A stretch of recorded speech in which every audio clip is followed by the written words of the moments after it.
Rekamannya masih nyala, Ustaz. Oh, alhamdulillah. Alhamdulillah, kita bersyukur kepada Allah SWT. Allah hadirkan kita di majelis ini untuk kesekian kalinya.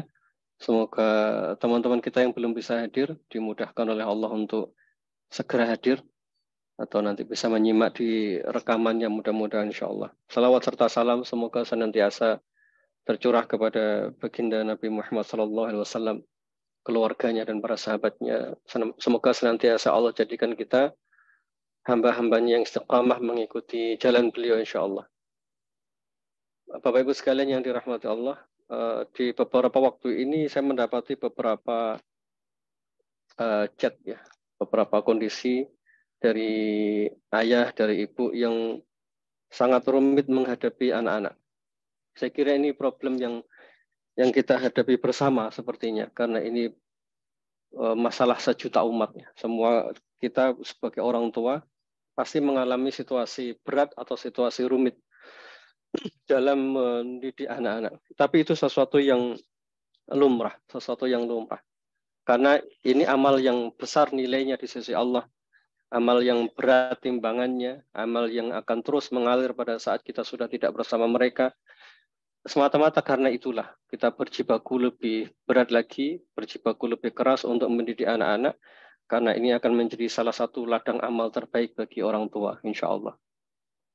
Ada di antara kasus-kasus yang sekarang ini banyak terjadi di anak-anak selepas SMP, SMA.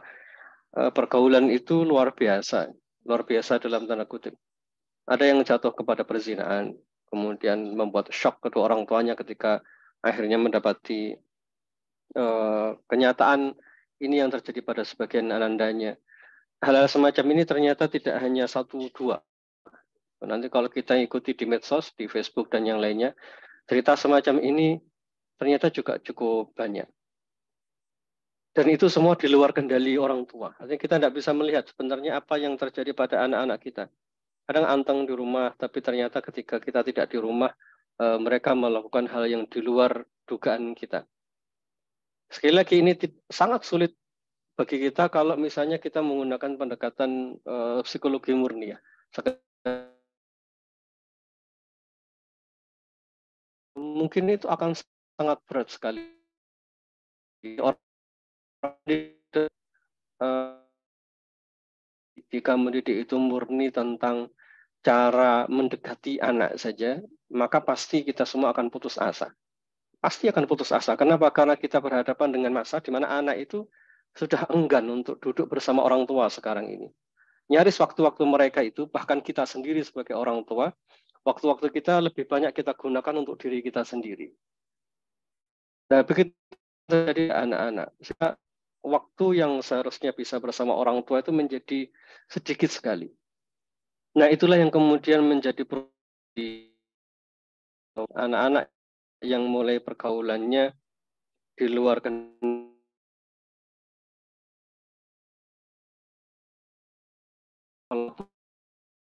pun juga tema-tema yang kurang lebih sama. Ada di salah satu pondok misalnya yang pernah saya temui. Dan di sana ternyata ada beberapa anak itu yang jatuh pada pergaulan yang tidak baik. Ya sehari-hari mereka bercanda biasa, kemudian mohon maaf mandi bersama laki-laki ya, bukan laki-laki dan perempuan. Laki-laki dan laki-laki mandinya bersama itu hal-hal yang kadang kita temui di lembaga pendidikan Islam, di pondok pesantren. Jadi ini PR kita bersama, perlunya kita sebagai orang tua lebih aware, lebih peka terhadap perjalanan keseharian anak-anak sampai mereka nanti tumbuh menjadi sosok yang tangguh, yang kokoh, berpegang pada prinsip-prinsip agama. Kerasahan semacam ini mungkin kita semua merasakannya, tetapi kita tidak boleh berputus asa kepada Allah SWT. Kita yakini satu hal bahwa Nabi SAW menjanjikan bahwa doa orang tua itu mustajab. Doa orang tua itu mustajab. Dan artinya kita masih bisa insya Allah menjaga anak-anak walaupun kita tidak bersama mereka. Nah poin inilah yang ingin menjadi stressing kita di hari ini. Bukan pendekatan yang sifatnya psikis, bukan pendekatan sifatnya emosion, tetapi pendekatan yang sifatnya spiritual. Keresahan semacam inilah yang dulu pula di berdoa rahim. yang bawa mushaf boleh dibuka. Surah Ibrahim.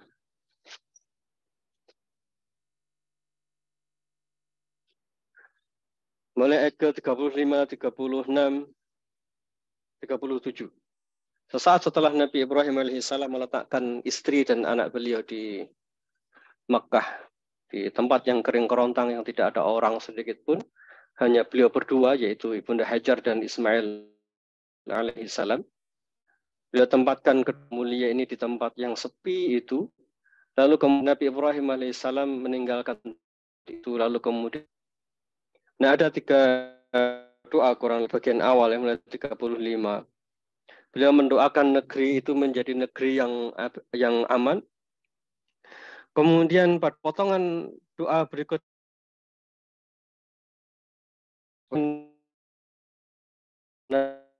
bukanlah anakku menyembah. Kenapa beliau berdoa semacam itu? Beliau berdoa kepada Allah agar dirinya, kemudian keturunannya halal. Ibnu Katsir beliau menceritakan 2 hal. Yang pertama, orang yang sedang berdoa itu disunahkan mendoakan dirinya sendiri sebelum mendoakan anaknya. Itu satu. Ada konsep berpikir ini disampaikan oleh Ibnu Katsir dalam tafsirnya terkait dengan surah ini. Jadi Nabi Ibrahim alaihissalam itu sebelum beliau meminta perlindungan untuk anaknya, beliau berdoa mohon perlindungan agar dirinya tidak jatuh pada keburukan berupa menyembah senam atau berhala. Kemudian setelah itu beliau baru mendoakan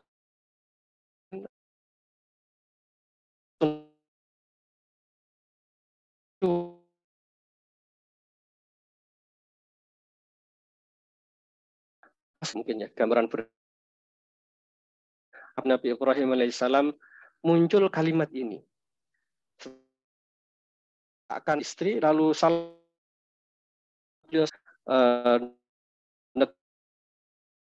teman, kemudian khusus mendoakan dirinya dan anaknya supaya tidak terjatuh pada kesyirikan menyembah berhala.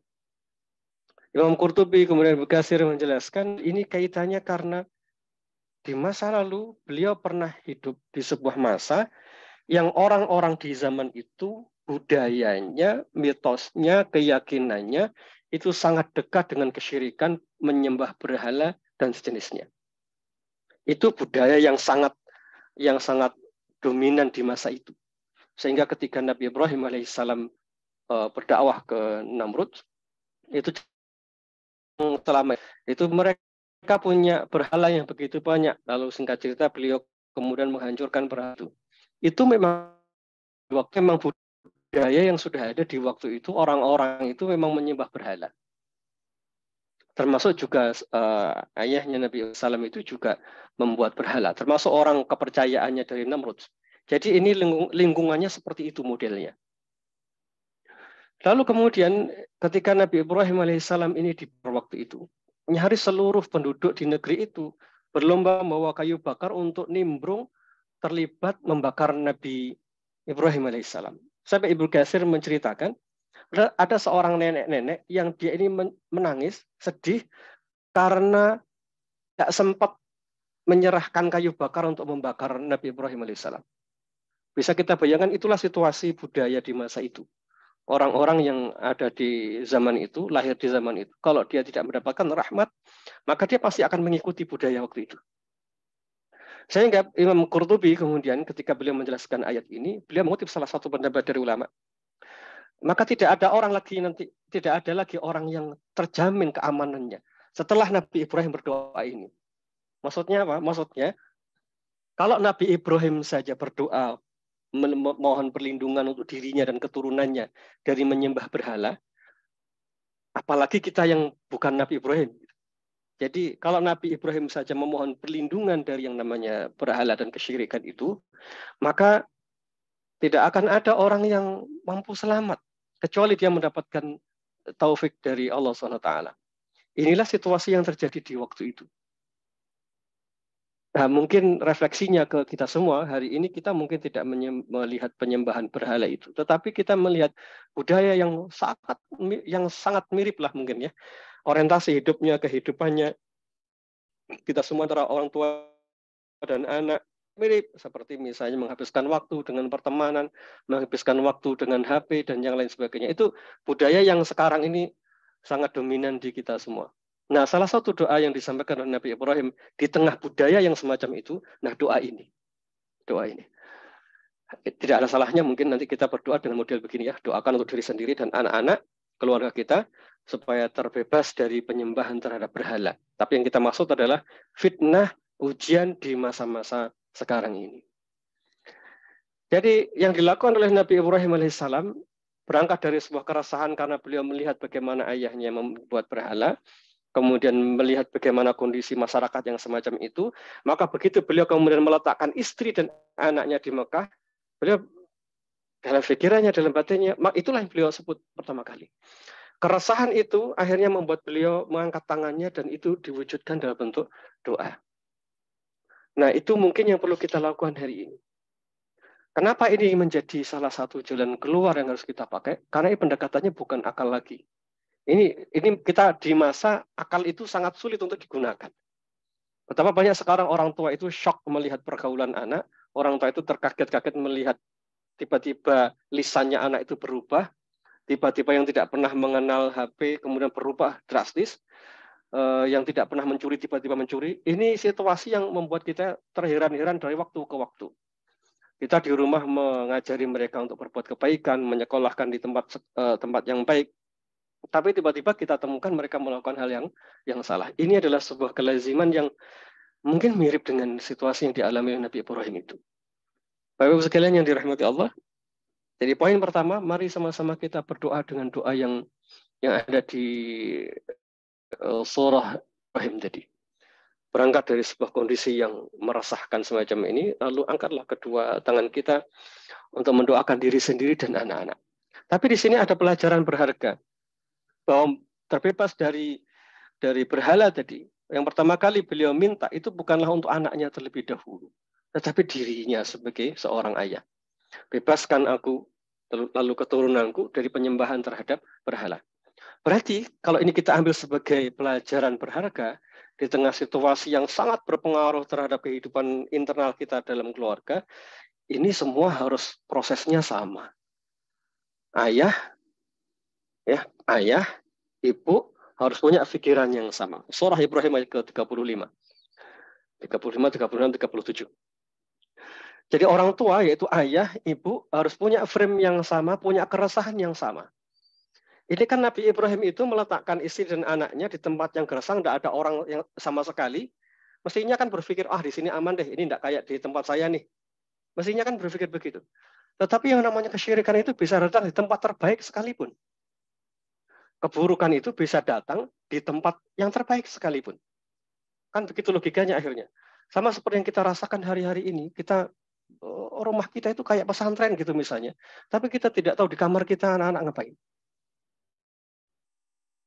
Rumah kita, sekolah kita ini kayak pesantren, pagi ngaji sampai pulang, kemudian ada ritual yang bagus sekali.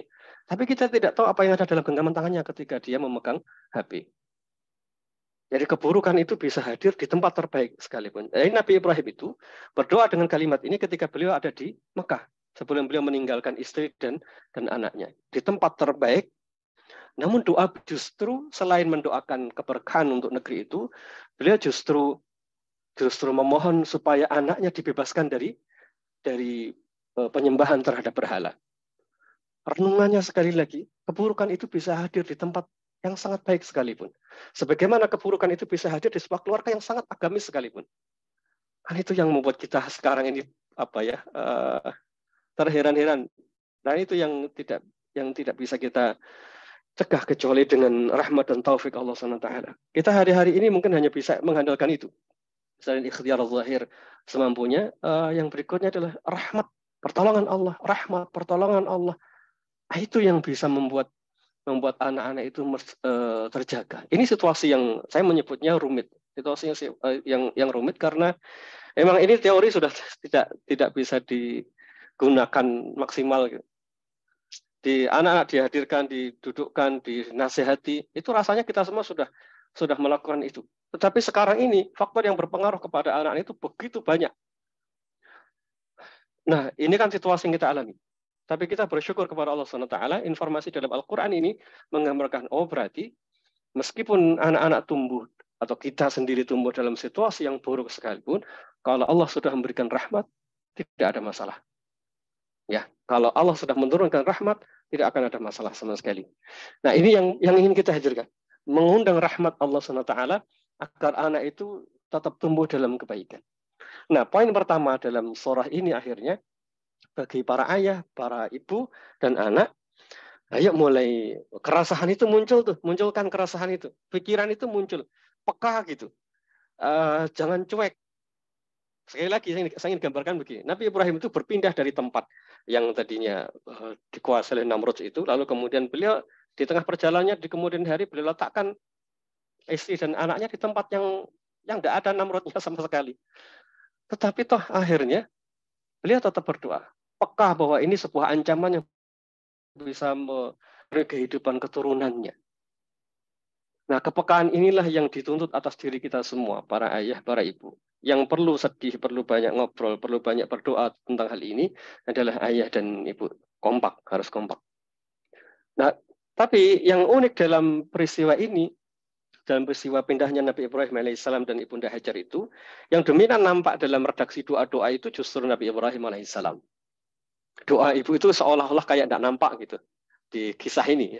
Di kisah ini seolah-olah tidak nampak. Tapi memang redaksi doa itu memang lebih banyak diucapkan oleh Nabi Ibrahim alaihissalam. Pelajaran berharganya untuk anak-anak di fase-fase yang rumit, di tengah lingkungan yang sangat rumit itu, yang berjibaku lebih keras untuk mengawal anak-anak secara zahir maupun secara spiritual itu memang seharusnya ayah lebih banyak untuk terjun mengawal anak-anak.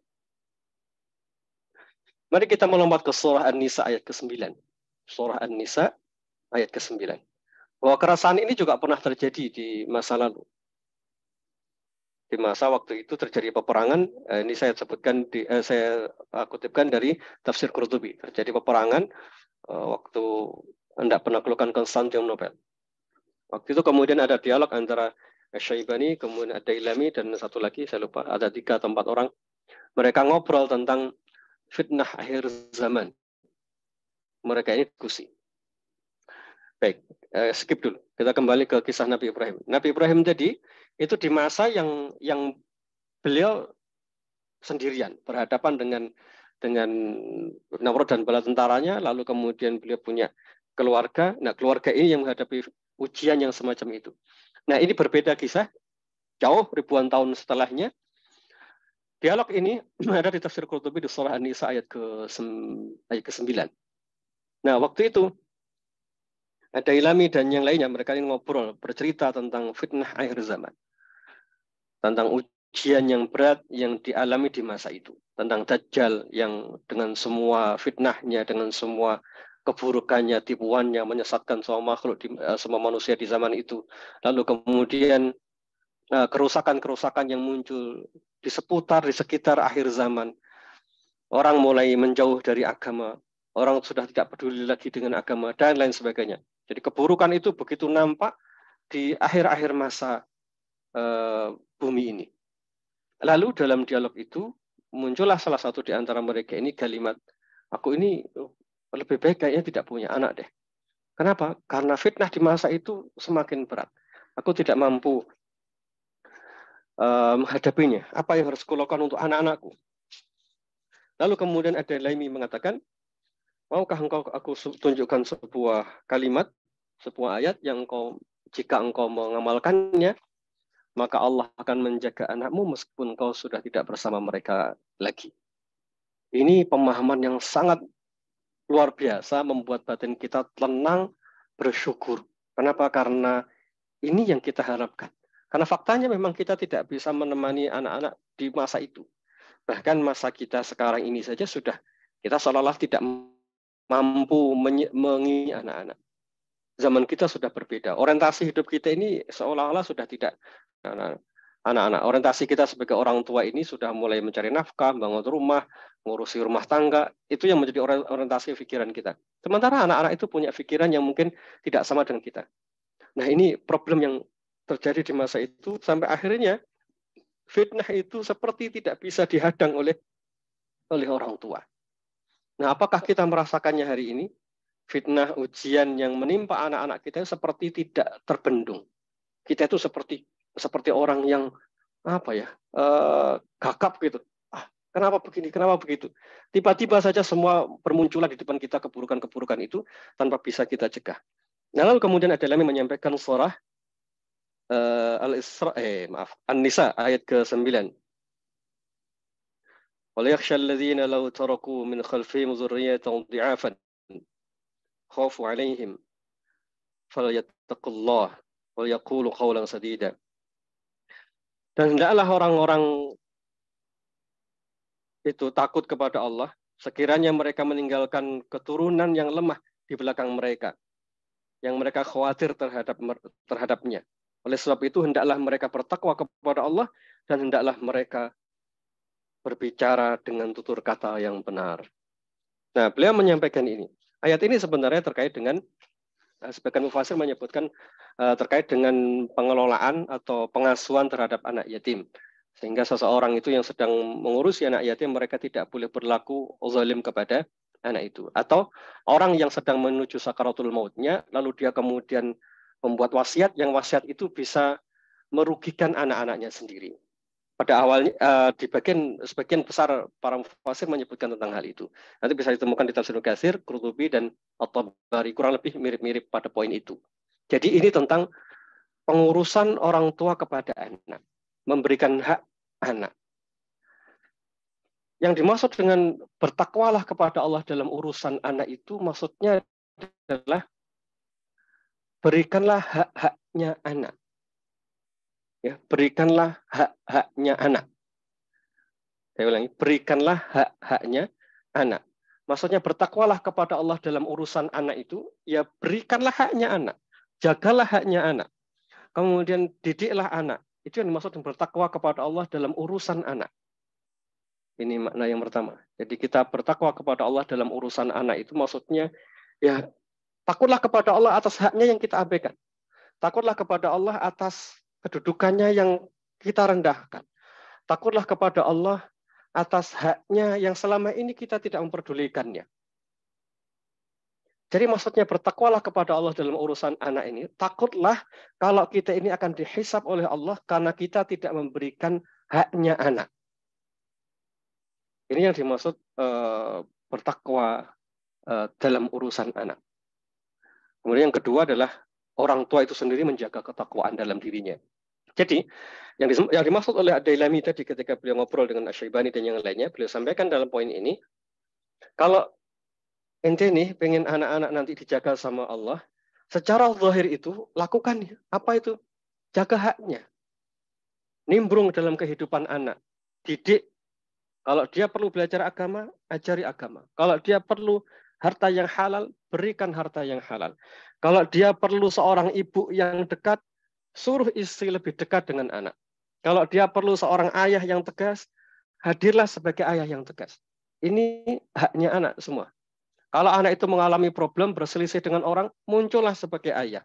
Kalau anak itu kesulitan harta, muncullah sebagai ayah, sebagai ibu yang menafkahi. Ini haknya anak. Nah, kalau orang tua memberikan hak mereka, maka anak itu akan tumbuh sesuai dengan fitrahnya. Yang itu yang membuat akhirnya mereka ini terjaga. Nah, ini kan persoalannya, kita menganggap takwa itu sebatas spiritual. Gitu. Takwa itu sebatas spiritual. Misalnya, Pak, saya ini sudah berdoa banyak kok, Pak. Ya, itu bagian dari takwa. Pak, saya sudah sholat malam. Ya, itu bagian dari takwa. Pak, saya sudah sedekah banyak untuk jaga anak-anak. Ya, itu bagian dari takwa. Tetapi pada poin ini yang dimaksud itu adalah menjaga, memberikan haknya anak sebagaimana seharusnya. Nah, rata-rata yang menjadi problem itu banyak sekali orang tua yang sudah memberikan hak anak secara ruhani, mendoakannya, menyebutnya dalam doa, dalam sujud, kemudian bersedekah, memberikan harta yang halal, itu semua sudah dilakukan. Tetapi pada poin yang pertama tadi, kadang lemah ada di sisi itu. Hak mereka tidak diberikan secara maksimal. Ini yang dimaksud dengan bertakwalah kepada Allah dalam urusan anak.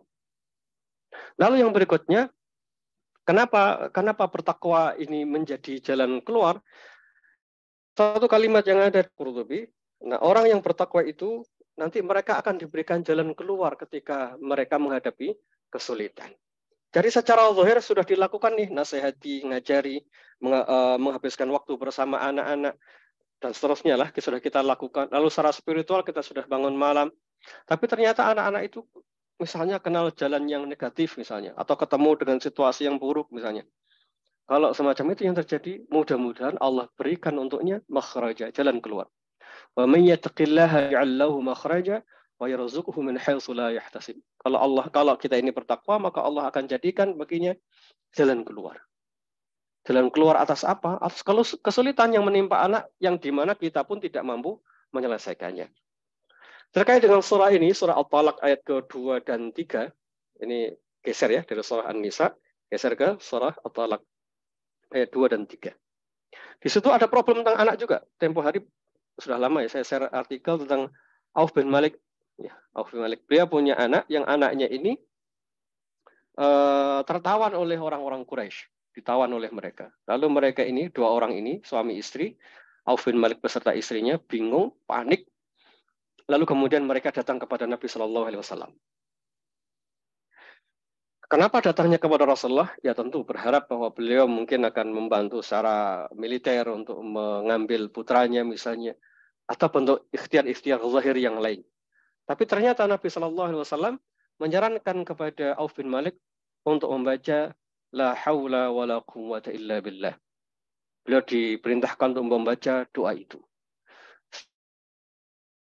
Setelah beliau kemudian membaca zikir itu berulang-ulang bersama istrinya, Allah kemudian bebaskan anaknya Auf bin Malik ini. Dibebaskan, bahkan sebagian ahli tafsir menyebutkan ketika beliau lari dari sekapan orang-orang Quraisy itu sempat membawa onta dan kambing yang dimiliki oleh orang-orang Quraisy tadi. Nah, dari sinilah kemudian menjadi pelajaran berharga bagi kita semua. Kalau orang tua itu secara spiritual dia mampu menjaga dengan baik, memperbanyak zikir, salawat, doa, sedekah, itu semua manfaat untuk anak-anak.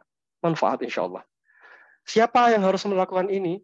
Kalau kita merujuk ke hadis tadi yang disebutkan oleh Imam Qurtubi dalam tafsir beliau surah At-Talaq ayat 2 dan 3, yang ikhtiar untuk zikir la haula wala quwata illa billah tadi adalah Auf bin Malik dan istrinya. Sekali lagi temanya begitu, suaminya dan istrinya. Keduanya kemudian membaca zikir ini dan kemudian Allah selamatkanlah putranya. Dalam konsep pendidikan Islam itu akhirnya kita menyimpulkan satu hal. Oh ternyata cara untuk menumbuhkan anak sesuai dengan fitrahnya, menjaga dia dari balak, dari musibah, itu bukan soal skill komunikasi. Bukan soal kedekatan secara emosional saja. Tetapi kedekatan kita dengan Allah SWT itu semuanya berpengaruh. Tapi poinnya pada surah ini, surah At-Talaq ayat 2 dan 3, ini yang harus turun tangan, itu bapak sama ibunya. Sekali lagi bapak sama ibunya. Inilah yang akan menyebabkan anak-anak itu tumbuh dengan baik. Lalu yang berikutnya di potongan ayat di surah An-Nisa ayat ke-9 tadi di bagian akhir, yaitu mereka mengucapkan kalimat yang benar, tutur kata yang benar, kalimat yang baik, kalimat yang benar. Sebagian mufassir kontemporer, tadi saya browsing di internet, sebagian masyayikh di Saudi menjelaskan ini maksud kalimat yang benar ini adalah mereka mengajarkan kalimat-kalimat yang baik, bicara dengan kata yang benar, tutur kata yang baik. Ini kaitannya dengan masalah pendidikan kalau tafsir ini yang kita pakai. Ketakwaan orang tua, bertakwa dalam urusan anak, menjaga, memberikan haknya, lalu menjaga ubudiyah atau ibadahnya dia, lalu yang kemudian yang berikutnya menjaga tutur kata, cara ngomong yang baik, cara bicara yang baik. Mau tidak mau ini menjadi salah satu skill yang harus dikuasai oleh orang tua. Tapi kan saya susah Pak ngobrol dengan cara yang baik. Semua orang tua itu bisa ngobrol. Hanya persoalannya mau dan tidak mau. Caranya gimana? Ya duduk ngobrol apa saja, ceritakan apapun yang kita alami selama ini. Karena kalau kita tidak ngobrol dengan mereka, mereka pasti akan ngobrol dengan HP. Akhirnya begitu. Atau ngobrol dengan teman. Kalau seseorang sudah ngobrol dengan teman, seseorang sudah ngobrol dengan HP, maka dia pasti akan mengambil sesuatu dari sosok yang dia ngobrol itu. Kalau anak ngobrol dengan guru, dia mendapatkan ilmu. Kalau anak ngobrol dengan HP, dia mendapatkan apa yang dia lihat.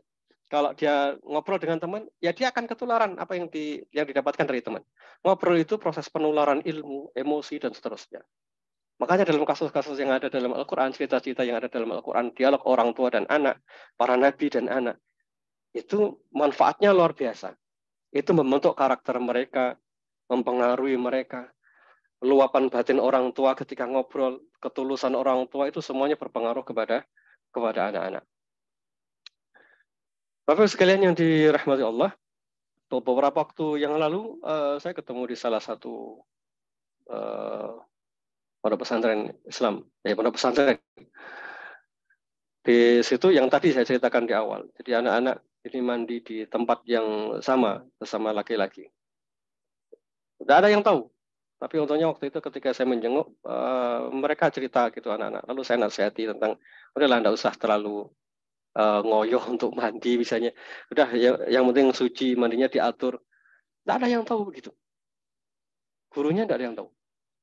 Nah, bahkan senior-seniornya mungkin juga tidak tahu. Atau bahkan mungkin pelaku yang sama. Tetapi ada satu anak yang saya lihat dia baik ya.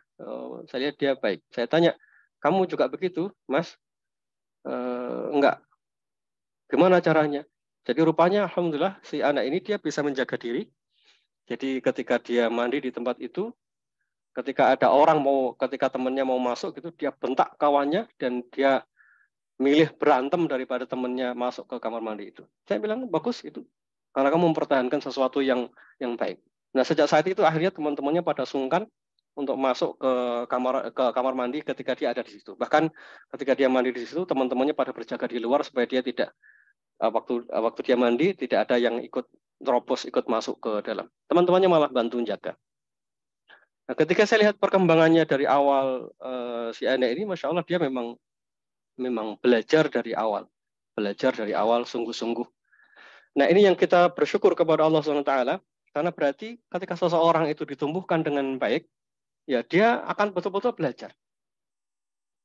Pelan-pelan saya tanya, kemudian dari mana dia belajar sikap keras gitu? Maksudnya sikap tegas kalau ini salah. Ya dari ayahnya. Dari ayahnya. Karena dulu ketika misalnya waktu masih di rumah sebelum mondok, ketika dia mandi gitu, pintunya terbuka, langsung dibentak dengan keras. Bukan dibentak dengan keras, dibentak, itu keliru. Dia tutup. Kemudian dinasihati, tidak boleh keluar dalam keadaan tidak memakai baju atau hanya pakai anduk saja misalnya. Itu semua ditegesi gitu oleh orang tuanya. Tapi tanpa disangka itu semua menjadi karakternya. Ini kan sikap kepekaan ya, kepekaan yang tadi saya gambarkan dalam kisahnya Nabi Ibrahim. Kepekaan ini yang perlu muncul. Oh ini keliru, ini tidak pas. Yang semacam itu perlu dikomunikasikan, perlu diajarkan. Nah, kalau anak tidak diajari semacam itu, nanti dia akan melihat, oh itu biasa saja kok, apa salahnya sih? Akhirnya begitu. Nah, inilah pelajaran berharga bagi kita semua dari dua surah ini, surah Ibrahim. Di situ ada keresahan Nabi Ibrahim alaihissalam, lalu kemudian beliau berdoa. Ayat ke-35 hingga ke-37. Keburukan itu bisa hadir di tempat terbaik sekalipun. Jadi keburukan juga bisa datang di rumah yang baik seperti rumah-rumah kita semua. Itulah kemudian kenapa akhirnya Nabi Ibrahim menyisipkan doa berlindung dari menyembah berhala. Karena itu sesuatu yang sifatnya krusial dan sangat mungkin terjadi pada siapapun. Nah, inilah fitnah yang hari-hari ini banyak terjadi di antara kita. Solusinya tadi sudah tergambar dengan sangat jelas di surah Ibrahim, kemudian surah An-Nisa itu solusinya. Nah, kalau kita sudah bisa memberikan haknya anak, kemudian kita menjaga ketakwaan kita, kemudian mulai pandai mengendalikan lisan. Maka insya Allah mudah-mudahan anak itu tumbuh dengan baik.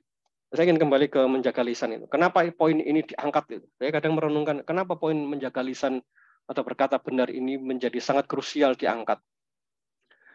Karena ternyata di fakta di lapangan yang sering berpengaruh pada psikis kemudian perilaku anak-anak itu justru dari ucapan-ucapan orang tua, kemudian teman-temannya, itu berpengaruh pada kepribadian anak-anak. Oleh karena itu orang tua perlu bersikap dan ngomong dengan baik, ngomong dengan benar ya, bukan ngomong dengan baik, ngomong hal yang benar. Itu karena itulah yang berpengaruh pada perkembangan anak setelahnya. Baik, itu mungkin gambaran umum tentang surah Ibrahim, kemudian surah An-Nisa ayat ke-9.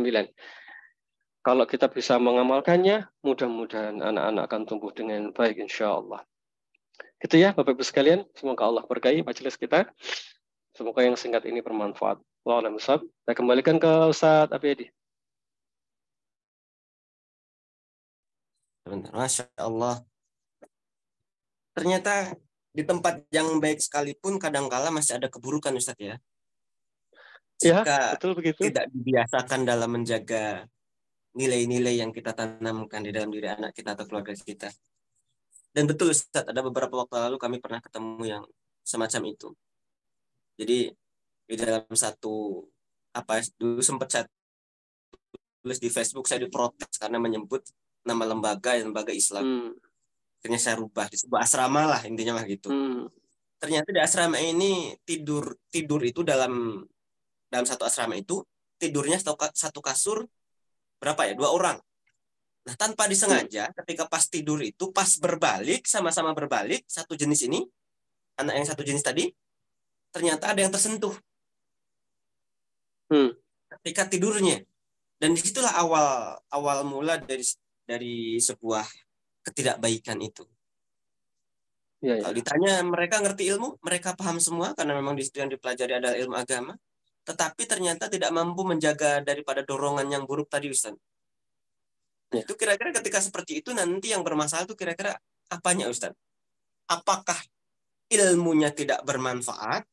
Apakah dorongan dari sesuatu yang buruk tadi terlalu kuat? Atau bagaimana, Ustaz, kira-kira?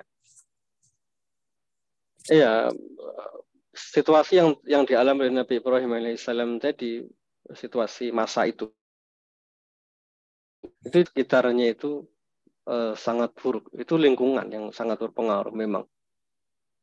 Makanya kemudian beliau berdoa di ayat itu, beliau berdoa memohonkan perlindungan untuk dirinya dan anak-anaknya supaya tidak termasuk penyembah berhala.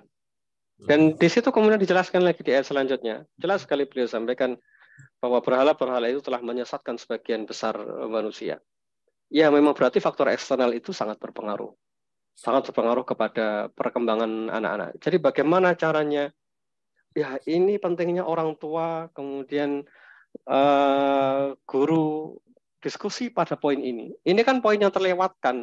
Maksud terlewatkan ini begini, guru itu sudah sangat sial untuk ngajar. Setiap hari itu membuka kitab, belajar, kemudian mengajarkan, pikiran energinya sudah habis ke sana. Hal-hal sepele dalam tanda kutip, hal-hal kecil ini sangat maklum kalau itu luput gitu. Nah, seharusnya yang bisa mengkomunikasikan hal ini adalah orang tua. Tadi atau kalau di pondok misalnya, kamu biasanya tidur sama siapa? Tidurnya di mana? Orang tua lihat tempat tidurnya di mana. Ini sendirian satu kasur. Ada selimutnya enggak? Kalau selimutan sendirian atau dengan temannya, itu hal sepele. Tapi itu krusial. Misalnya dalam hadis kita tidak, anak laki-laki sesama laki-laki pun itu tidak boleh berselimut dengan selimut yang sama misalnya. Itu efeknya luar biasa. Ya, efeknya luar biasa. Kita tidak diperbolehkan berselimut dengan selimut yang sama. Kalau nanti kemudian tidak boleh dalam kasur yang sama. Ini kalau kita lihat di fikihnya nanti detail sekali ternyata. Apakah boleh misalnya dalam satu ruangan kasurnya berbeda? Ada yang mengatakan boleh, ada yang mengatakan tidak boleh. Tapi intinya ini jadi diskusi para ulama di masa lalu. Sedetail itu mereka mendiskusikan poin-poin semacam ini. Nah, ini yang perlu peka dengan hal semacam ini adalah orang tua.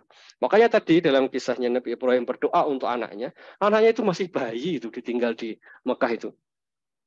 Ya, bayi. Tapi pikiran beliau itu sudah jangan sampai anakku nanti menyembah berhala. Itu kan jauh sekali prediksi beliau, situasi yang beliau tidak inginkan terjadi pada anaknya.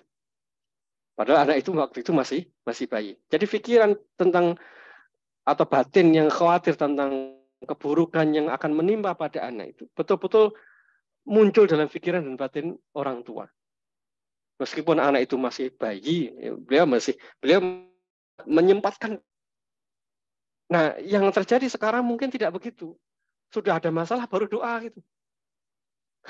Gitu ya, kebanyakan. Jadi sudah terjadi masalah, ada kasus, dapat laporan baru, ya Allah, tolong anak saya. Ya tentu itu baiklah. Cuman proses doa ini kan tidak sama antara Nabi Ibrahim tadi dengan kita. Nabi Ibrahim itu anaknya masih bayi, tidak ada orang sama sekali di situ, tapi doanya sudah memagari sang anak. Bagi antum sekalian, Bapak Ibu yang sekarang anak-anaknya masih masih belum balik ya, masih di rumah, doa, ya, doa, doa. Prediksikan situasi yang mungkin terjadi nanti di anak-anak, dia akan sekolah di mana, dia akan menghadapi apa, doa. Hal-hal sepele, spesifik sebutkan doa misalnya, ya Allah jangan sampai anak saya nanti jatuh cinta kepada laki-laki non-muslim. Sebutkan detail begitu. Karena sekarang ini banyak sekali anak perempuan yang anak-anak ya, itu yang tidak ada apa, tidak punya pagar kuat ketika menghadapi rayuan laki-laki meskipun itu non-muslim. Saya tempoh hari ada pasien dari kota sebelah dari Jember. Ya gitu, dia cerita, Pak saya ini berkali-kali minta didatangkan jodoh kepada Allah, tapi kok yang datang itu selalu non-muslim. Saya minta dia istighfar, taubat, terus jaga diri. Alhamdulillah orang tuanya baik sekali, dia menjaga anaknya dan alhamdulillah anak ini kemudian memilih untuk pisah dengan dua laki-laki yang datang pada beliau ini. Nah, ini kan hal-hal yang sepele yang kadang kita lupa. Coba saja, ya Allah jangan sampai anak saya ketemu dengan laki-laki yang menyukainya dan dia tidak beriman padamu. Audio yang sedang nyala mohon dimatikan. Admin. Oke. Berikan dia sekolah yang tidak membuat dia stres, tidak membuat dia dibully. Jadikan dia ketemu dengan guru yang baik. Jauhkan dari teman yang buruk. Ketemukan dia dengan teman yang soleh. Jadi hal-hal yang ya sederhana itu. Ya Allah, palingkan hatinya, pikirannya dari hal yang buruk. Ketemukan dia dengan permainan yang baik. Ketemukan dia dengan kawan yang baik. Hal-hal yang semacam ini yang perlu kita ucapkan dalam doa-doa kita. Nanti sebutkan dalam doa itu, mudah-mudahan anak-anak terjaga, insya Allah. Itu ya, Ustaz Abedi ya. Masya Allah. Di chat ada pertanyaan? Baik, baik Ustaz. Pertanyaannya sebentar, kok miring ini? Saya tidak bisa baca yang miring. Oke, oke. Mungkin pertanyaan yang langsung aja dulu Ustaz ya. Nanti sambil Boleh, boleh. dikondisikan. Silakan Bapak atau Ibu atau teman-teman yang mau bertanya. Silahkan Atau yang di chat tadi boleh disampaikan. lambaikan tangan boleh atau yang di chat boleh ya. Sambil mengkondisikan supaya nanti tidak miring ini bacanya. Baik. Ibu Zahra Kamila. Silakan Ibu dinyalakan audionya. Bismillahirrahmanirrahim. Assalamualaikum warahmatullahi wabarakatuh. Waalaikumsalam warahmatullahi. Terima kasih Ustaz atas waktunya. Ya. Berkaitan dengan problematika anak gitu ya. Untuk menjaga audionya kecil Ibu, mohon maaf. Iya, berkaitan dengan menjaga anak dari fitnah gitu ya Ustaz ya. Kalau saya pribadi itu mungkin dari segi keterbatasan yang saya miliki gitu ya. Saya itu lebih kesan itu anak untuk dimasukkan ke pondok pesantren gitu Ustaz ya. Walaupun dari berbagai macam cerita itu mungkin ada plus minusnya seperti itu ya Ustaz ya. Ya. Karena mungkin kita sudah menjaga anak di lingkungan keluarga di rumah gitu ya dengan sedemikian rupa, tapi ketika keluar bersama temannya kita tidak tahu seperti apa gitu kan Ustaz. Terlebih lagi sekarang saya tinggal di Jakarta gitu kan ya, jauh berbeda ketika waktu saya tinggal di Jogja itu Ustaz. Jadi saya sudah sounding sejak lama gitu, anak saya kalau SMP itu semua kan saya masuk ke pondok pesantren. Dulu waktu kita masih tinggal di Jogja itu anak saya ya udah iya Mi, nanti aku maunya di pondok ini ya, di ini ya gitu Ustaz. Respon anak saya. Tapi sekarang ini sejak pindah ke Jakarta itu saya jadi punya pilihan sendiri. saya aku nggak mau di pondok pesantren, aku mau di madrasah aja, aku mau di ini aja, dan demikian rupa gitu ya. Tapi saya itu nggak memberikan pilihan ke anak saya. Saya nggak memberikan pilihan, tapi saya juga tidak memaksa gitu. Saya tetap mengarahkan dia ke pondok pesantren. Tapi di depan suami saya kalau diajak diskusi tentang pesantren, responnya iya pah kayak gitu. Tapi kalau di depan saya itu kamu Umi, aku nggak mau pondok pesantren, aku tuh maunya di sanawiyah aja gitu. Tapi di depan saya seperti itu, direspon di depan ayahnya berbeda gitu, Ustaz. Nah, Ya, pertanyaannya? Yang saya khawatirkan itu dengan kondisi anak saya seperti ini, khawatir gitu ya ketika saya tetap masuk di pondok pesantren, nanti di tengah jalan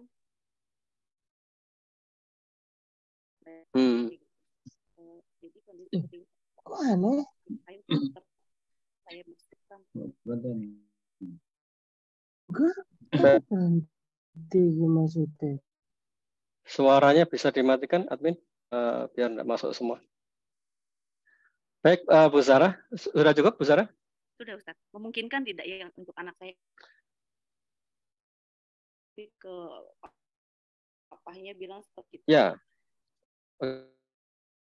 Poinnya kalau kita lihat dari cerita yang ada dalam Al-Quran ini, orang tua visi. Semua dialog tentang doa tadi itu, orang tua dan anak. Itu orang tua yaitu ayah dan ibu punya visi yang sama. Ini persoalannya. Persoalannya mendidik anak-anak itu menjadi muncul karena dari awal ibu skillnya enggak, tetapi punya keinginan yang sama. Jadi bagaimana seharusnya? Ya kalau anak ini mau dipondokkan, orang tua yaitu ayah dan ibu harus punya pikiran yang sama bahwa itu yang terbaik. Diskusi, ngobrol. Itu satu-satunya cara supaya nanti cara ngobrol dengan anak pun akhirnya sama. Ngobrol dengan suami. Punya pikiran yang sama, punya pendapat yang sama tentang anak-anak. Ngobrol dulu, ini anak-anak gimana baiknya ya, ke depan kayak apa ya, dia cocok nggak sih kalau mondok, dia bisa nggak sih ketika nggak bisa, ketika nggak mondok, kalau misalnya nggak mondok, ini jalan keluarnya apa, itu ngobrol dengan suami atau dengan istri. Prinsipnya anak itu harus mendapatkan haknya yaitu belajar agama, pondok itu sarana terbaik. Kalau enggak ke sana berarti kita harus memfasilitasinya. Ayahnya entah ibunya yang harus berjibaku ngajari atau mendatangkan guru. Intinya haknya anak dalam masalah ilmu harus diberi. Karena dia nanti akan mau tidak mau ketika dia dewasa, bekalnya itu ya agama itu. Bekalnya tidak mungkin nasihat dari orang tua 100% dalam hidupnya. Orang tua kan juga pasti akan, mohon maaf, akan berpisah dengan anak. Mungkin akan meninggal, atau mungkin anak itu sendiri yang akan memilih hidup jauh dari orang tuanya. Sangat mungkin. Nah, bekalnya apa? Ilmu. Dari ilmu agama. Nah, dari mana jalannya? Ya, kita yang ngobrol dengan anak, kita yang ngajari, atau anak disekolahkan di pondok. Dengan semua kurang dan lebihnya pondok pesantren itu wajar. Sebagaimana sekolah umum juga begitu, ada sisi kurang dan lebihnya. Jadi sisi kurangnya orang tua yang melengkapi. Itu bagian dari ikhtiar. Jadi sarannya bagaimana? Sarannya adalah ngobrol dulu dengan suami, ini harus punya agama. Anak-anak mau belajar di mana? Kalau misalnya di pondok, baik, jalan keluarnya mereka harus belajar dengan apa? Ini pembicaraan yang harus final antara ayah dan ibu. Setelah itu ngobrol ke anak, kalimatnya sama. Jangan sampai anak ngobrol dengan ayah, mintanya B, ngobrol dengan ibu, mintanya A. Nanti anak akan bimbang. Dia punya keinginan, tapi keinginannya tidak utuh. Beda kalau itu disupport 100% oleh orang tuanya. Saran saya begitu, Bu Zara ya, insya Allah. Ya, baik, Ustaz. Terima kasih, Ustaz. Semoga Allah mudahkan. Amin. Semoga para ayah juga ikut hadir. Baik, silahkan. Singkat ya, setelah ini baca teks. Silahkan, Ibu. Ya, Bu Ati. Dinyalakan audionya. Assalamualaikum. Waalaikumsalam warahmatullahi wabarakatuh. Silakan. Barokallah Ustadz, Alhamdulillah bisa bergabung dengan Ju dengan lancar. Saya Ibu Ati dari Katapang, Bandung. Ustadz mau izin Alhamdulillah. untuk bertanya, Gimana, Bu? gimana cara mengetahui pergaulan anak kita di luar sepengetahuan kita dan di luar bimbingan kita? Apa yang terlihat dalam perilaku sehari-hari yang ada? Gimana? Ini ada suara yang on mikrofonnya. Dimatikan dulu yang lain.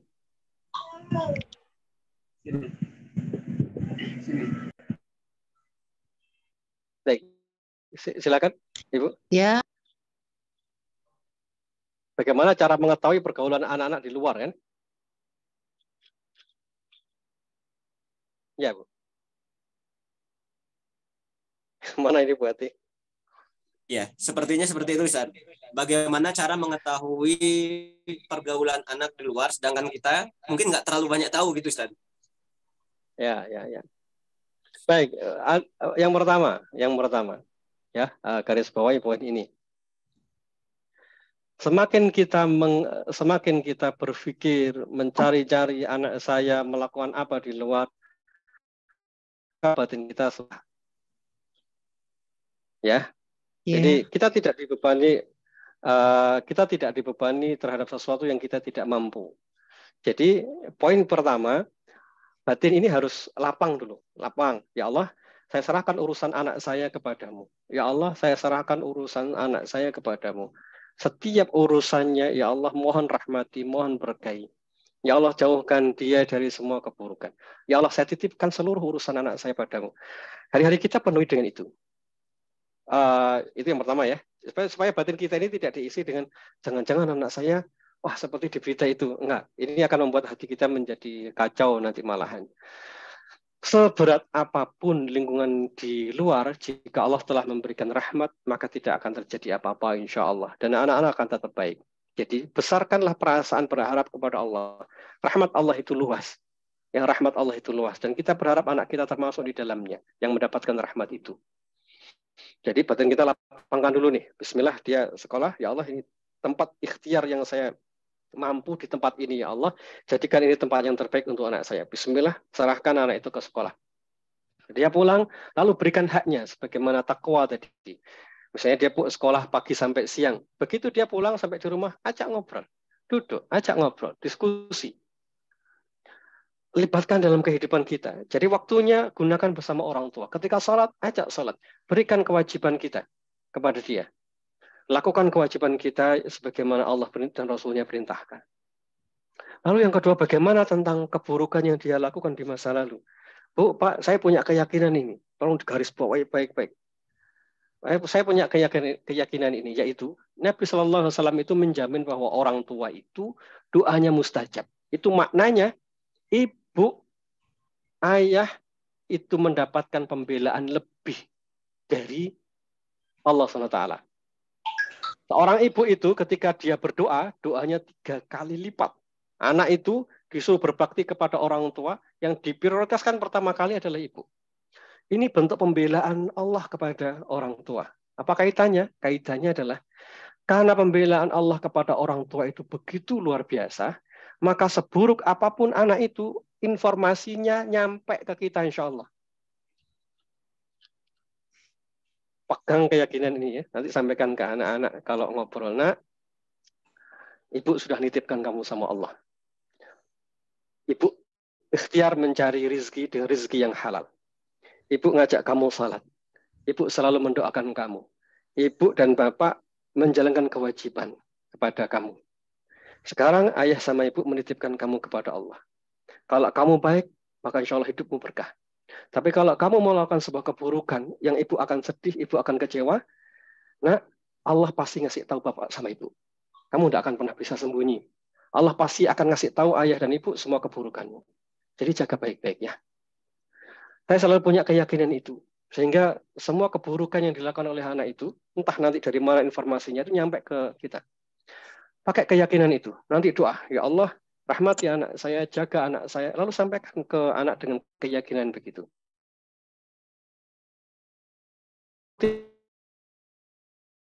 nak, hormati ayah dan ibumu. Salah satunya, jangan berbuat keburukan di luar. Allah tahu. Ayah sama ibu tidak tahu. Tapi Allah yang akan ngasih tahu ayah sama ibu. Kalau kamu melakukan kesalahan di luar. Rata-rata begitu, Bu. Makanya kalau misalnya anak melakukan keburukan di luar itu, pasti bocor ke orang tuanya. Entah dengan cara apa gitu. Jadi, yakinilah ini. Tidak usah khawatir berarti. Kalau misalnya anak sudah keluar dari rumah, misalnya sekolah, di luar sekolah, sudah bismillah pasrahkan kepada Allah, lakukan kewajiban sebagaimana seharusnya. Kalau misalnya dia terjatuh pada keburukan, insya Allah keburukan itu akan terbuka sendiri di hadapan kedua orang tuanya. Doakan yang baik, semoga Allah menjaga dia, jangan sampai melakukan keburukan. Gitu ya, insya Allah. Terima kasih Pak Ustadz. Jazakallahu khairan katsiran. Semoga Pak Ustadz selalu Semangat. sehat. Amin. Wassalamualaikum Semangat, Bu. warahmatullahi Waalaikumsalam wabarakatuh. warahmatullahi wabarakatuh. Masya Allah. Oke, kita lanjut saja. Di chat, Yang pertanyaan chat, di yang chat chat. kan? Iya, Baik, saya singkat-singkat aja. bacakan ada beberapa Ustaz nih. Assalamualaikum Ustaz. Ada satu kasus ayah ibunya dari keluarga solih, anaknya juga solih, tapi anaknya menjadi buruk karena pergaulan di pesantren. Kalau seperti itu keadaannya, bagaimana membedakan antara keburukan karena lingkungan atau keburukan orang tua di masa lalu? Itu karena lingkungan. Kalau jelas sekali orang tua sudah melakukan banyak ikhtiar kebaikan, maka lingkungan yang berpengaruh pada perkembangan anak itu. Tapi saya meyakini begini, kalau orang tua itu baik, anak itu kembali. Yakin deh, kembali insya Allah. Betul. Karena dia sudah punya bibit kebaikan. Orang tua sudah punya bibit kebaikan. Begitu dia menyimpang, orang tua ngobrol dengan anak itu akan kembali. Ini lain kalau misalnya orang tua itu sejak awal tidak pernah ngajari agama. Anak itu kemudian juga tidak pernah belajar agama. Langsung dititipkan ke pondok. Dia tidak punya dasar awalnya. Ya, itu sangat wajar kalau akhirnya mudah terpengaruh dengan lingkungan.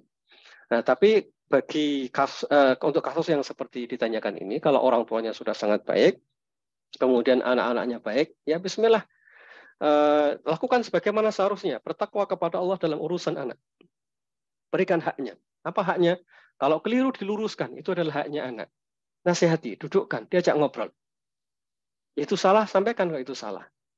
Itu adalah cara memberikan haknya. Kalau dia dibully oleh orang, jangan diem, bapak sama ibunya. Temui wali kelasnya, temui gurunya, atau kalau perlu temui wali muridnya, ajak ngobrol baik-baik untuk diselesaikan.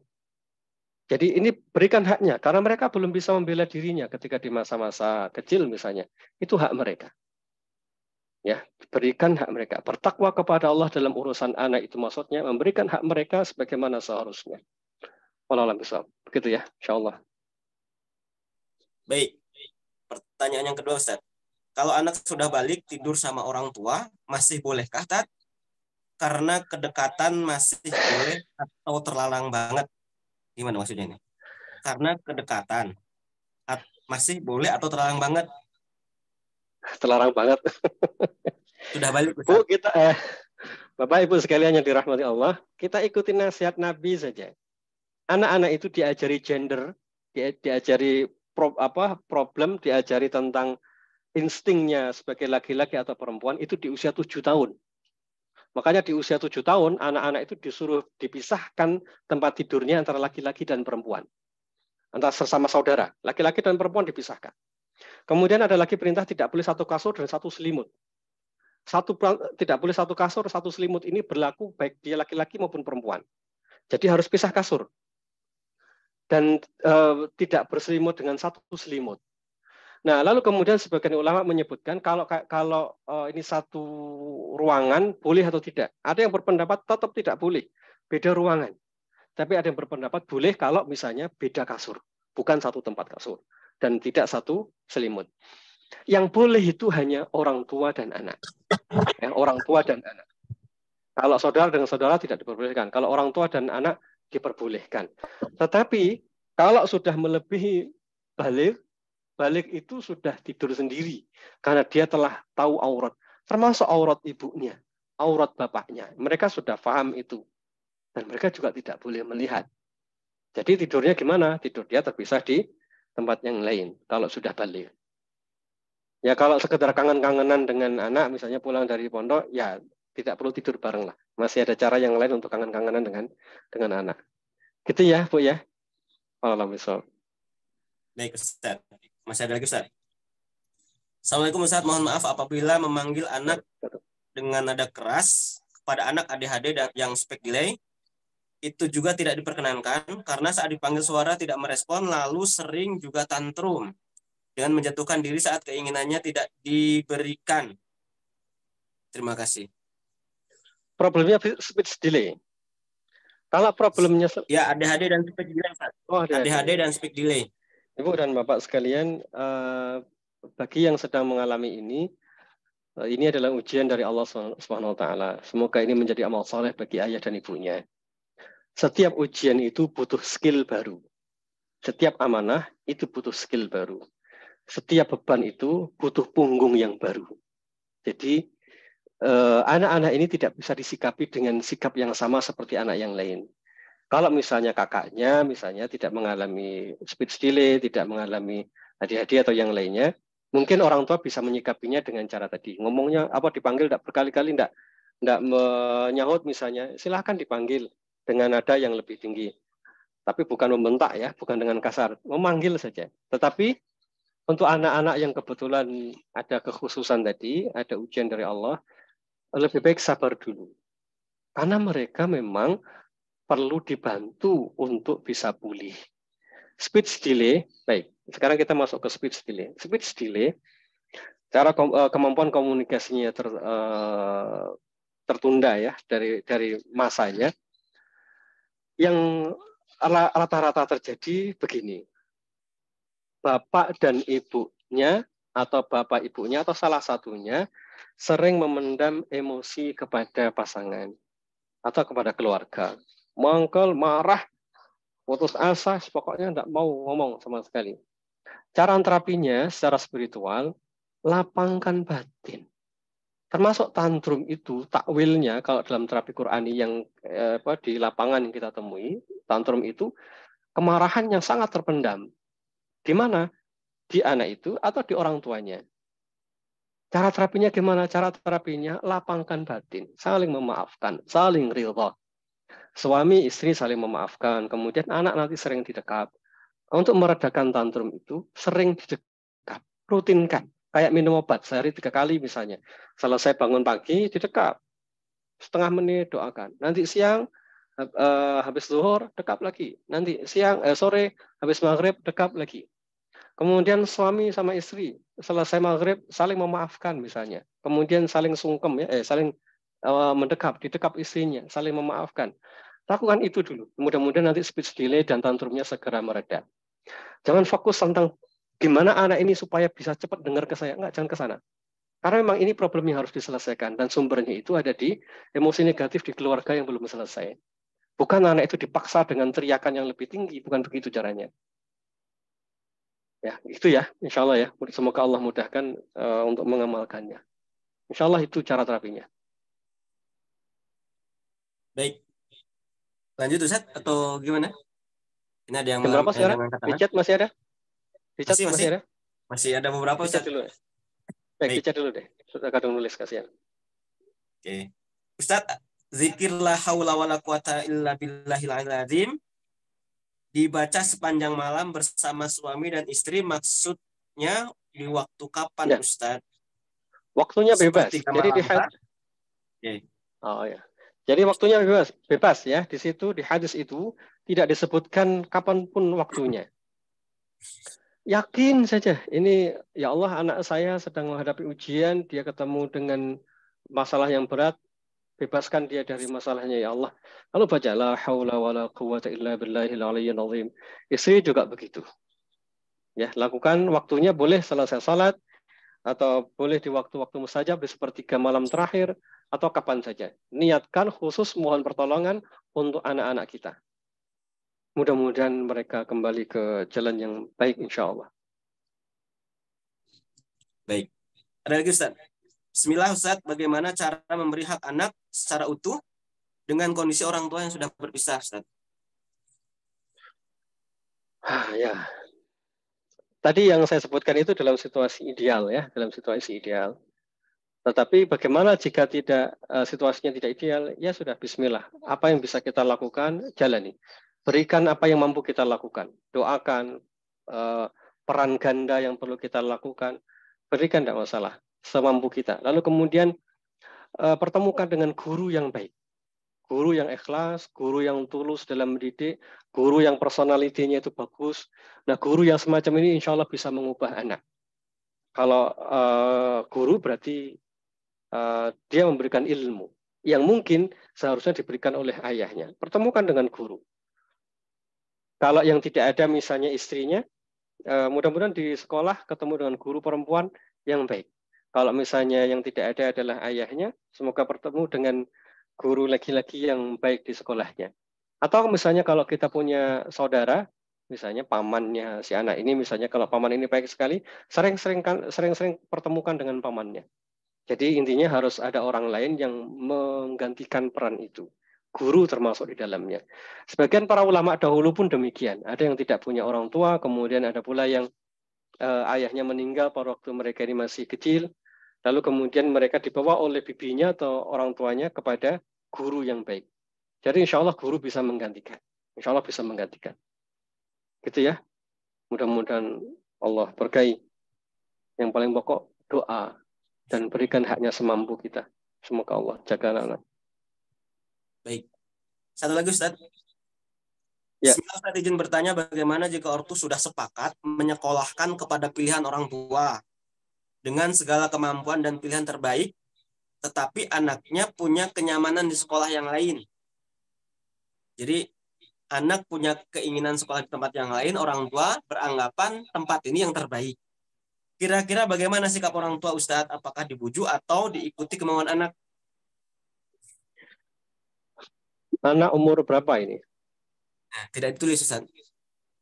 Kemungkinan baik, SMP. Kalau anak itu SMP ya. Jadi anak SMP itu cara dialognya adalah ayah dan ibu itu memberikan pertimbangan yang banyak. Ayah dan ibu itu sebenarnya sudah punya keputusan, sudah punya arah kemana anak ini akan dibawa, tapi cara menyampaikannya adalah dengan dialog. Contohnya adalah kisahnya Nabi Ibrahim dan Ismail alaihissalam dalam surah As-Saffat mulai ayat 102. Di situ Nabi Ibrahim alaihissalam ngobrol dengan Nabi Ismail bahwa beliau bermimpi akan menyembelih anak. Semua mufasir itu sepakat kalimat beliau bermimpi akan menyembelih anak itu bukan sedang kompromi dengan anak. Oh, TK SD. Baik, saya lanjutkan dulu deh. Kadung cerita. Lanjutkan dulu yang SMP. Jadi waktu itu kemudian Nabi Ibrahim ngobrol dengan anak. Itu para mufasir kemudian menjelaskan ini bukanlah kompromi terhadap perintah Allah, enggak. Tetapi Nabi Ibrahim itu sudah punya keputusan. Dia akan menjalankan apapun kondisinya. Tapi Nabi Ibrahim itu ngobrol dengan anak itu. Itu untuk anak SMP ke atas, usia 13 tahun. Karena Nabi Ismail waktu itu usia 13 tahun. Kemudian untuk anak-anak usia sebelum balik, anak-anak usia sebelum balik itu, yang mengambil keputusan itu sebenarnya orang tua. Yang mengambil keputusan untuk anak-anak sebelum balik. Karena asalnya yang dimaksud dengan belum balik itu adalah akalnya belum sempurna, sehingga dia belum punya hak untuk memutuskan atas hidupnya.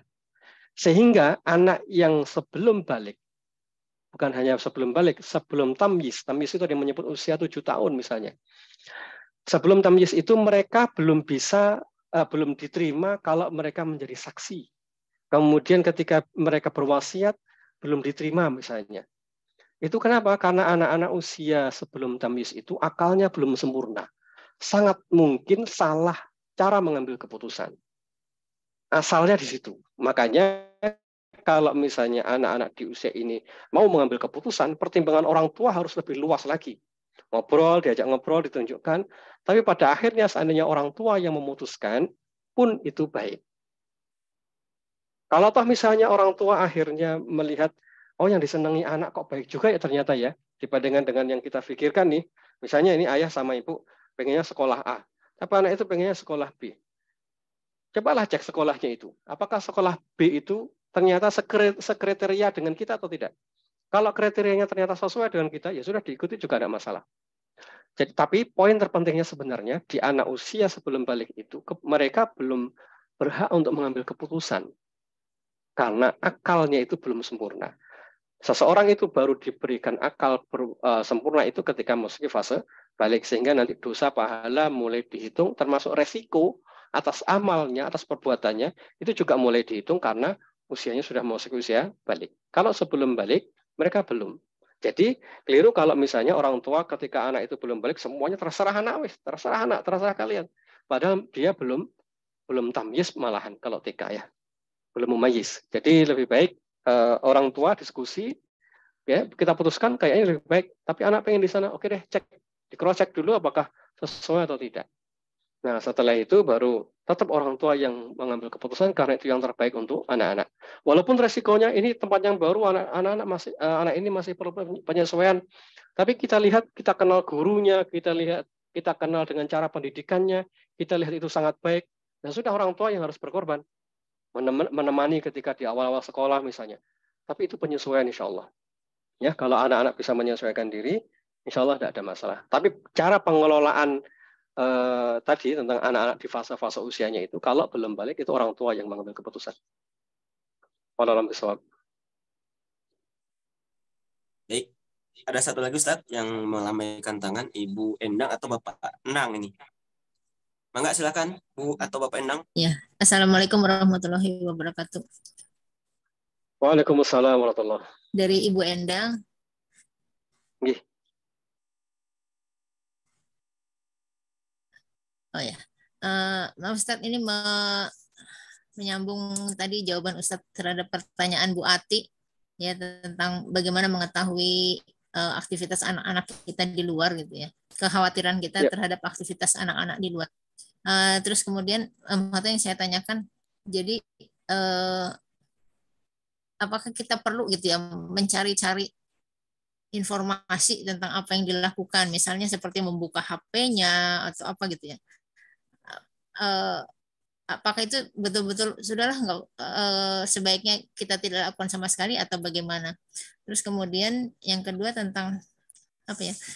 Kalau di dalam Al-Qur'an itu kan ada kisah anak-anak nabi yang kemudian akhirnya seperti putra Nabi Nuh gitu ya. Kekhawatiran kita terhadap kasus yang seperti itu bagaimana gitu ya? Gitu Ustaz. Terima kasih. Ya, baik. Yang pertama, yang nomor 2 dulu. Kejadian seperti Nabi Nuh alaihissalam, Nabi Adam alaihissalam, ini adalah ujian bagi orang tua. Anak itu disebut dengan beberapa sebutan dalam Al-Quran, misalnya disebut sebagai qurrata ayun di salah satu ayat, kemudian di ayat yang lain, misalnya di surah At-Taghabun, anak itu disebut sebagai musuh, kadang disebut sebagai fitnah. Artinya anak itu kadang memang dia menjadi ujian, kadang bisa menjadi musuh yang menyebabkan kita jauh dari agama Allah, atau dia kadang disebut sebagai qurrata ayun, penyejuk mata kita. Yaitu normal saja terjadi pada siapapun, bahkan terjadi pada seorang nabi. Orang tua sudah berikhtiar, dan itu sama sekali tidak mengurangi kedudukan orang tua, selama orang tua telah melakukan hal yang terbaik untuk anaknya. Anak sudah tidak punya hujah untuk menuntut orang tua di yaumul qiyamah. Sebagaimana yang terjadi pada Nabi Nuh alaihissalam, sampai di masa terakhir sebelum anak itu terhanyut di dalam air bah, beliau masih menjalankan kewajiban, masih menunjukkan bahwa tidak akan ada yang selamat hari ini kecuali mereka yang beriman kepada Allah. Itu beliau masih menyampaikan itu semua, dan beliau bukan orang berpangku tangan. Nah, kalau itu dilakukan dan lalu kemudian terjadi pada keluarga kita, misalnya na'udzubillah juga ya, kita sudah berusaha sebaik-baiknya, ya itulah ujian yang mengangkat derajat kita insya Allah. Tapi jangan berkecil hati kalau ujian itu ada. Jangan berkecil hati. Kenapa? Karena rahmat Allah itu luas. Kita tidak tahu orang itu mungkin akan berubah hidupnya bukan waktu kita masih ada. Jangan memaksakan diri batin kita ini. Jangan paksa batin kita untuk melihat anak itu berubah di depan mata kita. Karena kita tidak tahu takdir Allah SWT. Kita hanya perlu jaga. Ya Allah, lindungi anak saya, jaga anak saya, kembalikan dia ke jalan yang benar. Bisa jadi anak itu akan berubah sesaat sebelum dia meninggal. Sangat mungkin. Dan itu artinya dia baik. Ya, karena kesimpulannya baik, endingnya baik, berarti dia tetap baik, insya Allah. Walaupun di perjalanan awalnya dia banyak melakukan keburukan. Tapi kalau akhirnya dia bertaubat dan menjelang sakaratul maut husnul khatimah misalnya, ya itu sudah baik. Jadi bagi kita sebagai orang tua, jangan memaksakan batin kita untuk melihat anak berubah seketika di depan mata kita. Tugas kita adalah ikhtiar, menjaga, mendidik, selebihnya Allah yang berkuasa atas hidayah. Gitu ya. Kemudian yang berikutnya bagaimana tentang anak-anak? Apakah kita perlu ngecek HP-nya? Sebenarnya ini prinsip awalnya kecurigaan itu tidak perlu dilakukan pada awalnya. Memata-matai sesama muslim itu juga tidak perlu dilakukan. Pada awalnya begitu. Sampai misalnya kalau kita di rumah misalnya suami janji pulang 3 hari, lalu karena dia mencurigai sesuatu dia pulang 1 hari. Ini pun tidak diperbolehkan. Kategorinya memata-matai. Sampai begitu penjelasan para ulama dahulu. Tapi kalau ini kita lakukan kan beresiko sekarang ini. Nah, ini masalahnya kita kan. Rasa khawatir kita itu begitu luar biasa hari-hari ini. Jalan keluarnya adalah bikin kesepakatan dari awal. HP ini tidak kita kunci. HP ini akan kita buka. Kita akan rutin saling membuka HP dan tidak boleh saling menutupi. Tidak boleh dihapus. Bikin kesepakatan begitu di rumah kita. Kalau anak-anak sudah terbiasa dengan hal ini, mereka dengan sendirinya menjaga diri, insya Allah. Lalu kemudian ajak orang tua, ajak semua ya, orang tua, suami, istri, anak untuk komitmen dengan hal begini. Tapi saya meyakini yang tadi saya sampaikan tadi, walaupun pada akhirnya kita tidak mengetahui HP-nya anak, kalau kita sungguh-sungguh nitipkan urusan anak itu kepada kita, Allah akan informasikan itu semua ke kita, insya Allah. Kalau dia melakukan sesuatu yang salah, pasti nyampe ke kita. Ya, pasti nyampe. Tapi jangan berpangku tangan juga gitu. Jadi misalnya selesai kita berdoa begitu, minta tolong supaya Allah menjaga anak-anak kita. Selesai itu ya ngobrol. Kita tahu misalnya sekali waktu kita tahu HP-nya misalnya kita tidak sengaja melihat, wah ini pasti buruk. Dudukkan saja, diajak ngobrol, nasihati tentang apa yang barusan dia buka misalnya. Diajak ngobrol pelan-pelan, Lalu kemudian dia menyadari, maka cukup. Karena yang kita tuju adalah menyadarinya, bukan membongkar keburukannya. Ya. Yang kita tujukan berubahnya, bukan membongkar keburukannya.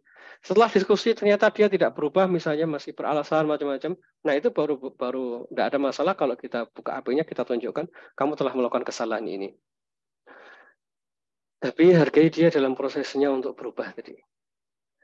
Itu yang biasanya kita lakukan dan alhamdulillah itu lebih maslahat ke anak karena dia akhirnya dipercaya oleh orang tuanya, tidak bersedekang dengan orang tuanya. Kemudian dibuat komitmen, mudah-mudahan dia juga mau berubah, insya Allah. Mungkin begitu ya, Ibu, insya Allah. Semoga Allah mudahkan. Baik. Ada 2 lagi kan yang mau bertanya kan? Gimana? Jam berapa sekarang? Jam 9 kurang dikit. Oh, baik. Nggak apa-apa. Ada Ibu Neng Jubaidah. Chat ada lebih dahulu. Silakan ya. Ibu, aktifkan. Baik, syukron Ustadz untuk waktunya. Mungkin saya akan menanyakan ya, kan saya tuh seorang pendidik ya, guru. Nah, saya tuh masih apa tuh, masih agak belum ngerti dalam artian begini. Kan ada pepatah atau apa gitu ya mengatakan bahwa didiklah anakmu sesuai zamannya, gitu kan? Nah, dan ternyata di lapangan sekarang gitu ya, saya sudah mendidik anak nih, anak-anak SD, masa dahsyat banget itu ujiannya gitu kan. Bahwa anak sekarang, kalaupun misalnya di kelas saja, walaupun sudah dikasih ice breaking atau apapun gitu kan, pada akhirnya toh mereka kurang paham gitu, tidak paham dengan itu karena mungkin hanya ribut saja yang itu kan, banyaknya kesia-siaan atau apa ketika di kelas, sehingga kayaknya dari ilmu yang diberikan yang ditransfer guru itu kurang pada menyerap anak-anak sekarang. Nah, jadi penjelasan itu Ustaz, saya mohon penjelasannya. Memang harus bagaimana nih kalau sesuai dengan zamannya, terus belajar banyak bagaimana cara trik sekarang dengan dengan apa mungkin ada apa metode dari luar Islam gitu ya khususnya, atau bagaimana Pak Ustaz? Mohon syukran, itu aja mungkin yang saya tanyakan. Tapi satu lagi Ustaz, terus itu bagaimana cara menyampaikan kepada anak dengan tidak marah gitu, dengan tidak apa merasa marah gitu, dengan ada perasaan marah. Saya itu dijudge mungkin ya pada anak-anak teh Bu Neng galak, makanya kalau misalnya ada Bu Neng anak tuh langsung diem gitu kan. Seperti itu. Padahal maksud saya bukan saya marah, tapi saya tuh SD tegas atau SMP, Bu? gitu. Guru SD atau SMP, Bu? SMA? SD kelas 1, kelas 3 gitu kan. Saya kreatif tuh. Ngajarnya TK juga gitu, Ustaz. Jadi bagaimana tuh cara apa mendidik tanpa marah gitu. Mengatakan tegas tapi pengen dia anak itu paham dengan ucapan kita, walaupun misalnya satu kali atau beberapa kali, dengan paham dan tidak menjudge bahwa saya itu galak gitu. Itu mungkin Ustaz sekarang. Ya, Terima ya. kasih. Assalamualaikum warahmatullahi wabarakatuh. Assalamualaikum. Mendidik sesuai zamannya itu maksudnya bukan berarti kemudian seluruh apa yang terjadi pada anak akan disesuaikan dengan zaman itu.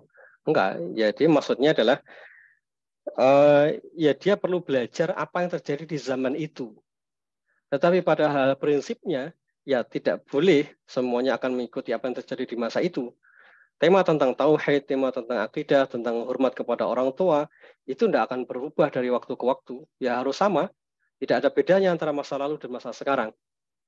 Kemudian yang kedua, di setiap fase itu, di masing-masing fase usia itu, ada tahapan yang berbeda dalam pendidikan anak. Kapan dia mulai diajar adab, kapan diajari ibadah, dan yang lain itu ada tahapannya.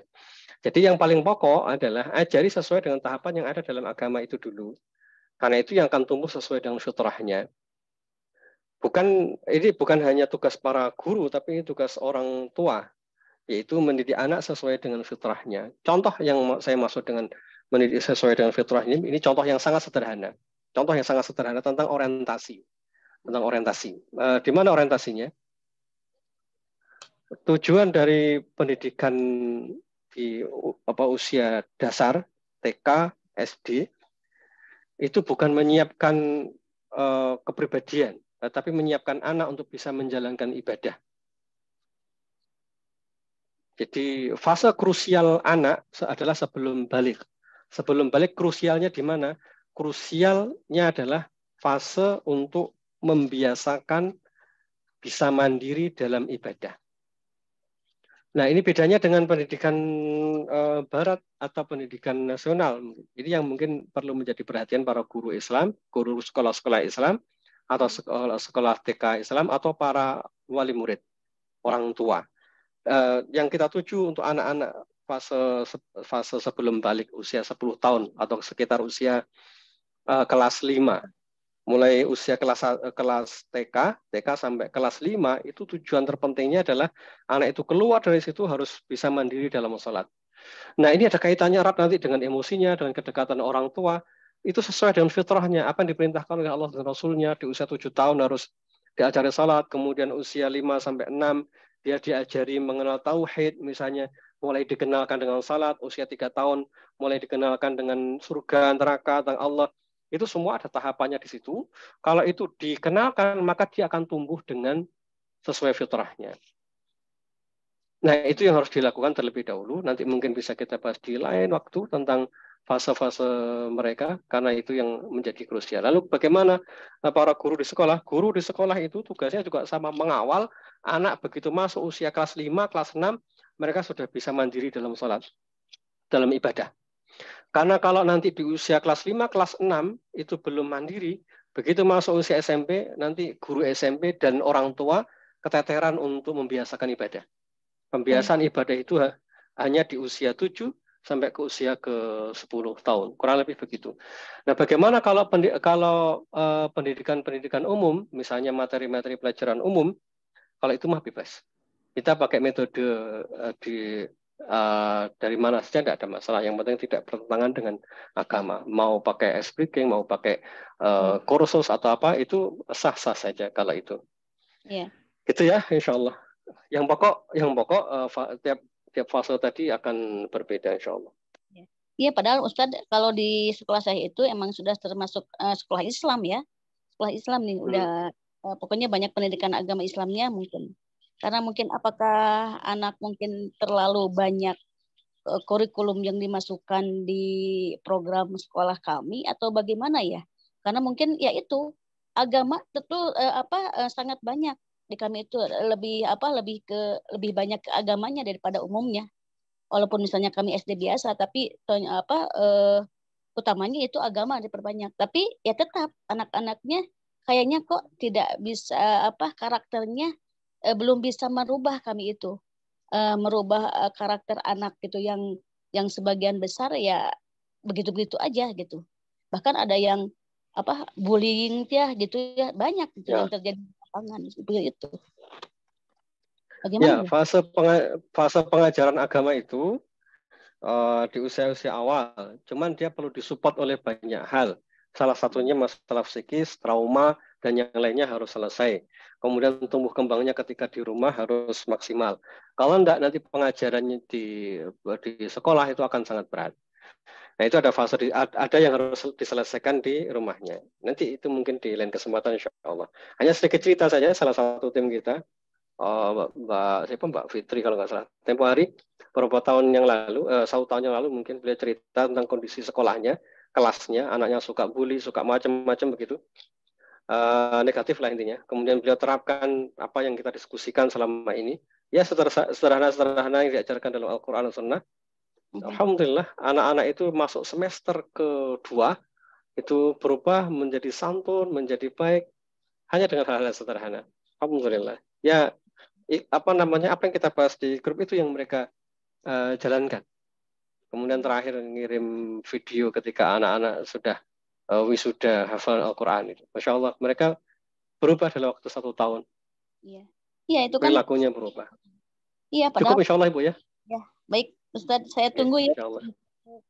Itunya selanjutnya, ilmu selanjutnya. Syukran Ustaz. Jazakallah. Masya Allah. Ternyata banyak para pendidik Ustaz. Baik, Dan cukup. ini sedikit tentang tadi yang disampaikan Ibu. Apakah terlalu banyak kurikulum yang dimasukkan di sekolah? Enggak. Saya teringatkan di sekolah anak kami dan teman-teman kami tentunya ada beberapa teman kami yang menyekolahkan di sekolah ini. Di sekolah anak kami itu kurikulumnya cuma 2 Ustaz. Yang pertama kurikulum itu tentang iman, yang kedua Quran. Cuma 2 itu.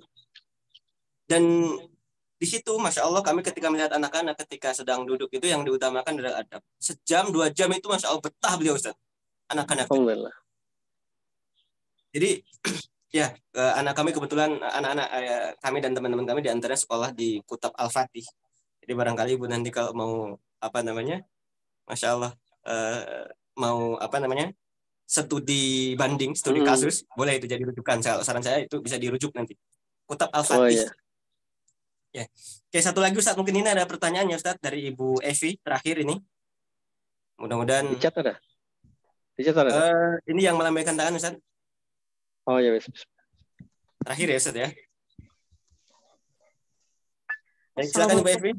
Ya, terima kasih. Assalamualaikum warahmatullahi wabarakatuh. Terima kasih Ustaz Nadif dan para co-host untuk kesempatannya. Saya ingin bertanya kepada Ustaz Nadif. Alhamdulillah Ustadz kami dikaruniai anak yang berkebutuhan khusus. Saat ini usianya 9 tahun. Terakhir itu diagnosanya kan selama ini autis ya Ustadz ya, ASD. Cuma di terakhir ini ternyata diketahui kalau anak kami ini IQ-nya sangat rendah, di bawah 40 seperti itu. Nah, yang ingin saya tanyakan pertama, bagaimana kira-kira kami mengajarkan agama kepada anak kami? Terus yang kedua, apa yang harus kami lakukan? Katanya tadi kan mungkin ada dosa-dosa kami di masa lalu ataupun juga hubungan antar keluarga yang tidak baik seperti itu. Ya. Bagaimana cara kami untuk membayar dosa di masa lalu ataupun memperbaiki hubungan dengan antar keluarga seperti itu Ustaz. Yang kedua, yang ketiga, salah satu kekhawatiran kami selama ini adalah mengenai masa depan anak kami, Ustaz. Jadi jujur kami juga berusaha supaya ya bekerja lebih ekstra karena kami khawatir nanti ke depannya ketika kami meninggal anak kami akan menjadi beban bagi kakaknya ataupun bagi keluarga lainnya. Tapi saya juga berpikir sepertinya kekhawatiran kami ini salah. Cuma saya bingung gimana cara kami agar tidak merasakan kekhawatiran apabila nanti anak kami sudah dewasa, kami tidak ada seperti itu, Ustadz. Jadi mohon bantuannya gimana supaya kami nggak was-was terhadap masa depan anak kami. Baik, terima kasih untuk bantuannya. Assalamualaikum warahmatullahi wabarakatuh. Waalaikumsalam. Yang pertama dari sisi terapi, ya dari sisi terapi ini perlu kita perhatikan terlebih dahulu. Nanti setelah itu dari sisi spiritualnya, dari sisi rohani. Dari sisi terapi, memang beberapa kasus di lapangan itu kita temukan begini. Kalau ada problem di anak-anak sebelum balik, itu artinya dalam pikiran batin orang tua ada emosi negatif pada waktu masa mengandung. Silakan dicek di TikTok saya ada videonya singkat tentang masa kandungan itu. Jadi bagaimana terapinya? Cukup istighfar saja. Apa yang perlu diistighfari? Tidak memberikan hak anak waktu dia ada dalam kandungan. Haknya anak ketika dalam kandungan itu orang tua menyambut dengan gembira, mendoakannya, beribadah, dan lain sebagainya. Lalu waktu itu kita sibuk dengan diri sendiri, dengan konflik, dengan suudzon, dengan dendam, kemarahan, dan lain sebagainya. Bagaimana mengakhirinya? Istighfar, mohon ampun. Ya Allah, kami mohon ampun karena dulu waktu mengandung, kami larut dalam kemarahan, kami larut dalam perselisihan, sehingga kami lupa khilaf untuk memperhatikan hak anak-anak kami. Sudah itu. Hanya itu saja. Apakah ini sudah selesai? Cukup, itu sudah selesai. Allah Maha Pengampun, Allah Maha Luas rahmatnya. Mohon ampunlah kepada Allah atas kekhilafan itu. Kemudian yang kedua, terima apa yang terjadi sekarang ini sebagai amal terbaik. Ridho. Ya Allah, ini anugerah terbaik yang kau berikan kepada saya. Anugerah terbaik itu maksudnya bukan belum tentu sesuatu yang paling bermanfaat untuk hidup kita hari ini. Kita sering mengasumsikan yang dinamakan terbaik itu adalah yang paling bisa kita nikmati. Yang dimaksud terbaik itu adalah yang bisa memberikan manfaat untuk urusan akhirat kita. Itulah yang terbaik. Jadi anak ini terbaik. Kenapa kita sebut sebagai terbaik? Karena dengan ridho menerimanya itu menjadi amal soleh bagi kedua orang tuanya. Ridho terlebih dahulu. Ridho terima, ya Allah, kami ridho menerima ujian ini. Kami ridho menerima anak kami. Ini karunia yang kau berikan kepada kami semua. Lalu bagaimana supaya kami tidak khawatir? Sebagaimana kita juga tidak pernah tahu ujung pangkal kehidupan kita kayak apa. Kita di dunia ini karena Allah. Kita nanti di alam barzah juga karena Allah. Kita di akhirat juga karena Allah. Allah membuat kita ada di muka bumi ini sudah disiapkan rezekinya. Siapapun sudah dijamin oleh Allah rezekinya. Sebagaimana kita tidak pernah tahu rezeki itu datang dari mana, ya begitu pula orang lain. Anak kita juga tidak tahu rezekinya dari mana. Tapi kan saya bisa berpikir, pikiran kita tidak pernah bisa menjangkau rezeki itu. Rezeki itu sudah paten dari Allah, yakini itu. Bagaimana nanti masa depan anak saya? Allah lebih tahu mengurus anak kita. Kita tidak akan pernah bisa menentukan kehidupan anak kita, sebagaimana kita juga tidak pernah bisa menentukan hidup kita sendiri. Kita itu hanya menjalani dengan baik, memohon pertolongan kepada Allah, minta perlindungannya. Hanya itu yang bisa kita lakukan. Lalu bagaimana dengan rezekinya anak nanti? Allah yang akan jamin. Sebagaimana Allah telah menjamin seekor cicak yang makannya harus seekor nyamuk yang bisa berterbangan. Allah sudah menjamin rezekinya akan datang dari mana. Tidak usah khawatir dengan itu, serahkan pada Allah. Ikhtiar dengan ikhtiar yang terbaik. Tidak perlu sepaneng, saya harus menghabiskan waktu sekian banyak untuk mempersiapkan masa depan anak kita. Bismillah, jalani sebisanya, semampunya. Maksudnya semampunya itu sebaik-baiknya. Tanpa dibarengi dengan rasa khawatir tadi. Serahkan pada Allah, bismillah, jalan saja. Bagaimana dengan nanti?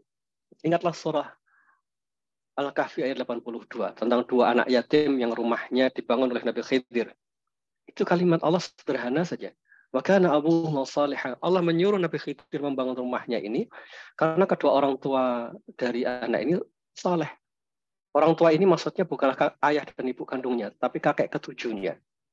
Kakek ketujuhnya baik, maka rezeki anak ini dijaga. Nah, itu yang disebutkan di Al-Quran. Tenangkan dengan itu. Salat, bangun malam.